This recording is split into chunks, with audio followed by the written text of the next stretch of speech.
Una buona domenica telespettatrici e telespettatori di TV7, bentrovati ad un nuovo appuntamento con il Sindaco Risponde, ben trovato anche al Vice Sindaco di Padova Andrea Micarizzi, quest'oggi qui con noi. Buongiorno Vice Sindaco. Buona domenica. Allora, cominciamo subito la puntata di oggi perché abbiamo diverse tematiche da affrontare insieme e ho insomma diverse sollecitazioni da lanciarle da questo punto di vista. Partiamo da un tema che le sta sempre molto a cuore e che però sta a cuore anche a noi, Vice Sindaco, perché ci teniamo sempre a verificare che sia ovviamente tutto fatto, per così dire, a regola d'arte. Parliamo di cantieri, parliamo di lavori, perché ce ne sono alcuni importanti insomma, in questo periodo in città. E vorrei partire con dei lavori che, insomma, delle operazioni che state facendo nell'ambito della riqualificazione dell'ex caserma Prandina, vale a dire il futuro parco delle mura di San Benedetto. Via Volturno. Via Volturno cambia perché diventa a doppio senso di marcia. Avete cominciato con tutta una serie di operazioni, diciamo, preliminari, tra cui anche alcuni abbattimenti di alberi. Non so se ci può aggiornare sui lavori in via Volturno, Vice Sindaco. Sì, cosa sta succedendo in via Volturno?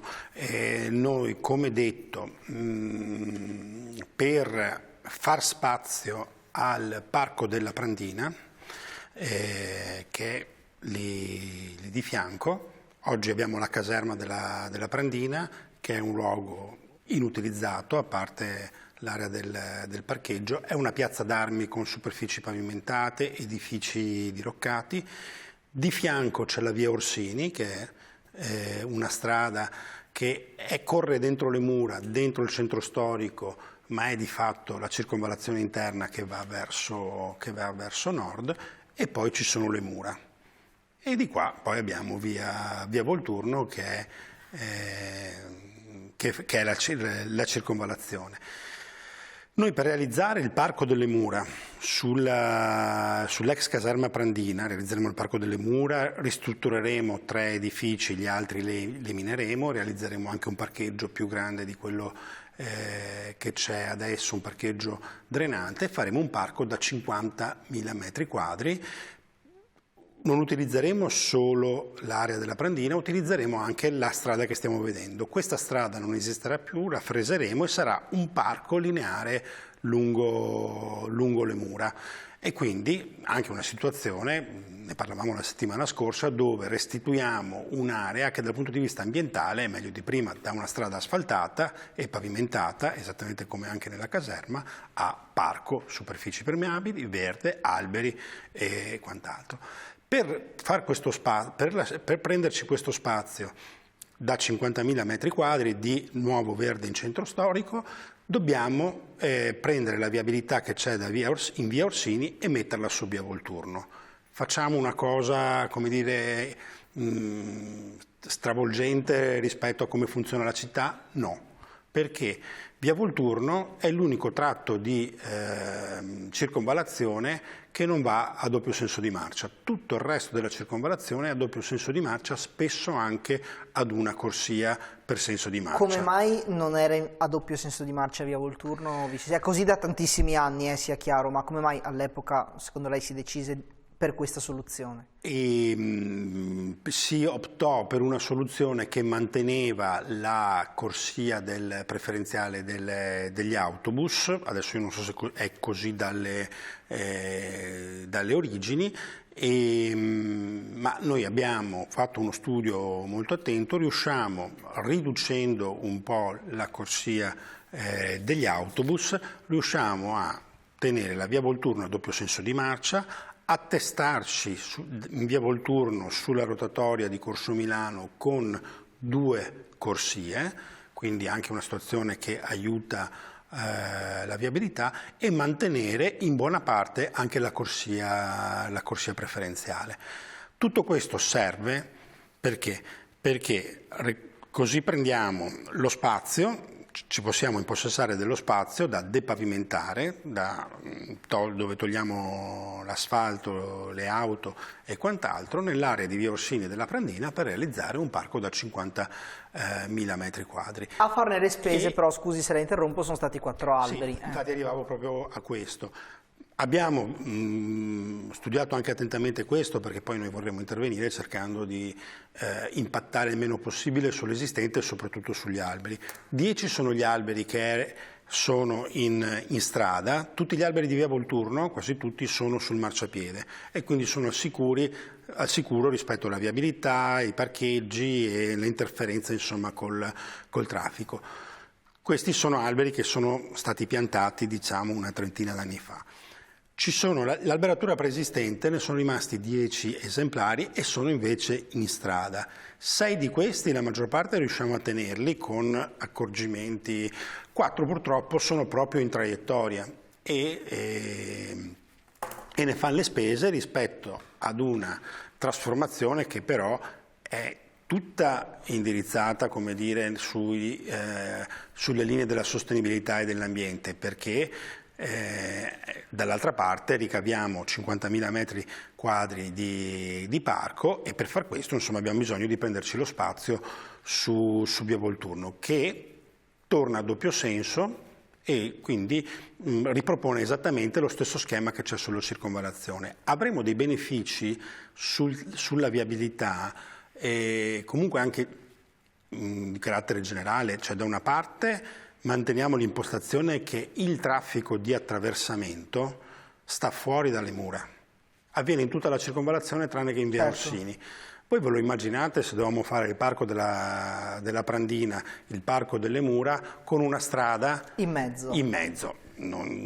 Quindi il principio di sostenibilità, ma anche di maggior riconversione di un terreno asfaltato in un terreno permeabile, è quello di togliere quella strada di là e anche continuare nello schema per cui la viabilità di attraversamento, cioè chi da sud o da ovest, da Chiesa Nuova, deve andare a est, perché deve passare per il centro? Può passare per la circonvallazione e arrivare attraverso via Sarpi su viale Codalunga. Oggi quella viabilità, oltre a passare di fronte alle mura e quindi anche a inficiare la realizzazione del parco, entra in via Citolo da Perugia, e quindi va ad attraversare quartieri residenziali, che sono quartieri residenziali con strade strette, piccoli marciapiedi, c'è una scuola, insomma.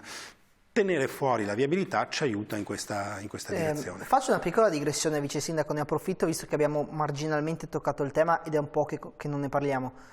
Come stanno andando i lavori? Perché voi ci tenete molto anche alla riqualificazione proprio delle mura, perché abbiamo una cinta muraria ben conservata, in grandi punti, e insomma può essere anche questa un'ulteriore valorizzazione dal punto di vista turistico della città, ma anche per i padovani che magari non le conoscono. Ecco, le chiedo a che punto siamo con questo processo di riportare alla luce le mura storiche della città. Noi abbiamo 11 chilometri di mura in città, abbiamo le mura rinascimentali più grandi e intatte d'Europa, è un vanto, dobbiamo, come dire. E qual è l'interpretazione, come dire, che diamo di questo monumento che era un baluardo difensivo, era uno strumento bellico, insomma, no? Oggi a cosa servono? Oggi ci danno una grande opportunità non solo di come dire, un oggetto monumentale da ammirare, ma sono una straordinaria opportunità per creare un anello verde intorno al centro della città. L'interpretazione, il miglior uso che noi possiamo fare di questo luogo è quello di utilizzarlo per creare zone di verde. In centro storico, che è la parte più urbanizzata della città, ne abbiamo fortemente bisogno, certo. E le mura sono una nostra opportunità. Ora, dal punto di vista dei lavori stiamo concludendo alla Golena San Massimo e ci stiamo avviando per accendere l'illuminazione intorno alle mura, ma Prandina è il prossimo passo e sarà un tassello formidabile perché recupera un'area che è una piazza d'armi, un'area che non è mai stata, non so se avete qualche immagine da riproporre di come sarà, l'abbiamo fatta circolare anche ai media, ma vediamo se riusciamo a trovare. Esatto, ma un'area come l'ex Prandina, che era una piazza d'armi, quindi tutta pavimentata con edifici, mai stata dei padovani, perché era caserma, quindi un luogo, come dire, militare. Prima erano conventi, monasteri benedettini, quindi anche questi come dire, funzioni non di carattere usufruibili dalla città di Padova. Noi, sfruttando la logica del Parco delle Mura, eliminiamo quella che è stata, diciamo, l'urbanizzazione militare della caserma, andando non solo a togliere l'asfalto di via Orsini, ma a togliere le piazze d'armi, gli edifici che c'erano e a realizzare un grande parco verde da 50.000 metri quadri con il parcheggio che serve al centro. Cambiamo posizione, lo mettiamo più verso il monastero delle Visitandine, perché un passaggio per di là ci consentirà di arrivare sulla riviera San Benedetto attraverso il ponte di ferro e via Patriarcato, essere a 500 metri da piazza ecco, tra l'altro Capitaniato. Tra l'altro da lì c'era anche un'interlocuzione, so, con la proprietà dell'area, siete riusciti a trovare la quadra, sì, diciamo. Ok. E quindi sarà più vicino rispetto a quello attuale al centro, a piedi, 500 metri, passando, non più facendo un grande giro, ovviamente si può arrivare anche in Corso Milano, ma arrivando anche più vicini al centro. Questa è la grande scommessa che stiamo facendo, quindi un grande parco urbano al posto di strade e di piazze d'armi lungo le mura, e quindi alla riscoperta come dire, rivalorizzazione di un luogo mai utilizzato. Vogliamo anche creare una piazza con funzioni importanti, sì, da recuperare sugli edifici che terremo in piedi della Prandina, all'ingresso di Corso Milano. Corso Milano è un grande viale della città di Padova e noi ne dobbiamo migliorare la sua attrattività.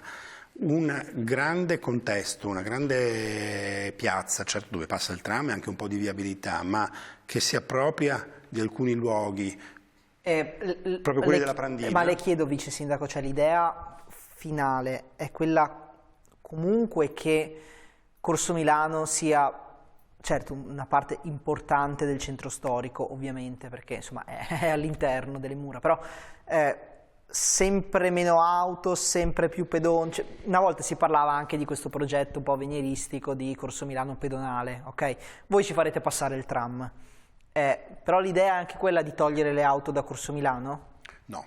Okay. No, Corso Milano non può essere pedonalizzata, resta sempre un viale d'accesso. Il tram migliora l'accessibilità di Corso Milano, perché non c'è parcheggio che possa sostituire 4 vagoni di tram che arrivano ogni 4-5 minuti e fanno scendere centinaia di persone, magari arrivando anche dagli parcheggi scambiatori.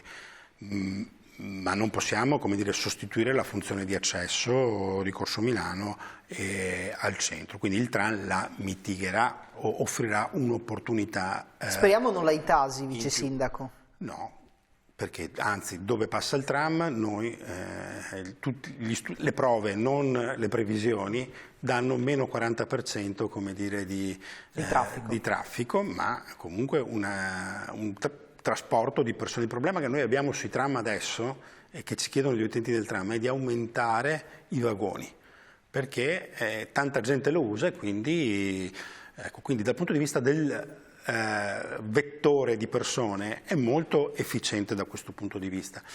Ma noi abbiamo il compito di migliorare Corso Milano nel suo aspetto, nella sua attrattività. Non può essere solo un posto dove io mollo la macchina e poi mi dirigo verso le piazze. E quindi come se Corso Milano fosse solo come dire, un punto di passaggio, un transito, certo, poco interessante. La Prandina, 50.000 metri quadri di parco con 3 edifici che avranno funzioni culturali, espositive, museali, associative, devono consentirci di realizzare lì una piazza affacciata su Corso Milano, su Porta Savonarola, con di fianco un parco enorme che diventa un elemento di grande attrattività per la città e quindi il trampolino per Corso Milano, per essere, come dire, un luogo finalmente, come dire, di interesse, non solo perché ci devo passare per arrivare in centro, ma perché mi ci voglio anche fermare e ci sono anche delle attività, dei negozi molto importanti. Che periodicamente chiedono di essere valorizzati di più. Ci prendiamo una brevissima pausa, torniamo tra pochissimo. La fermata del tram, per esempio, quei negozi. Ecco. Gliela porterete. Certo. Una breve pausa, torniamo tra pochissimo con la seconda parte del Sindaco Risponde. Rimanete con noi.